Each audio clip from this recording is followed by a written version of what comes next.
Hello everyone. First of all, welcome to Shiva 7 Locks. Last video లో ఇంగ్లీష్లో alphabets చూసాం and in this video we're going to learn about English words. Word, a group of letters which gives the meaning is called word. ఒక group of letters specific meaning వచ్చేటట్లు arrange చేయడాన్ని word అంటాం.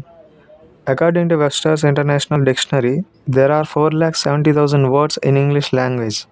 అంటే చూడండి, English లాంగ్వేజ్లో చాలా words ఉన్నాయి. మరి వీటిని ఎక్కడి నుంచి స్టార్ట్ చేయాలి, అంటే చదవడం కానీ నేర్చుకోవడం కానీ ఎలా స్టార్ట్ చేయాలి అండ్ వీటిని ఎలా క్లాసిఫై చేయాలి. సో అందుకే ఇంగ్లీష్లో పార్ట్స్ ఆఫ్ స్పీచ్ అనేవి ఉన్నాయి.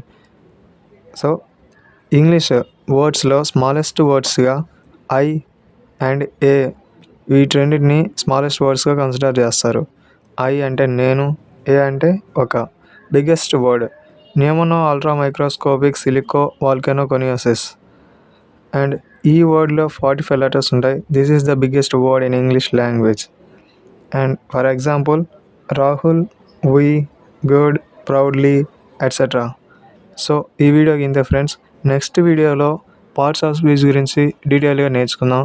అండ్ వీడియో మీకు నచ్చినట్లయితే లైక్ చేయండి, షేర్ చేయండి అండ్ మరిన్ని వీడియోస్ కోసం ఛానల్ని సబ్స్క్రైబ్ చేసుకోండి. Thank you.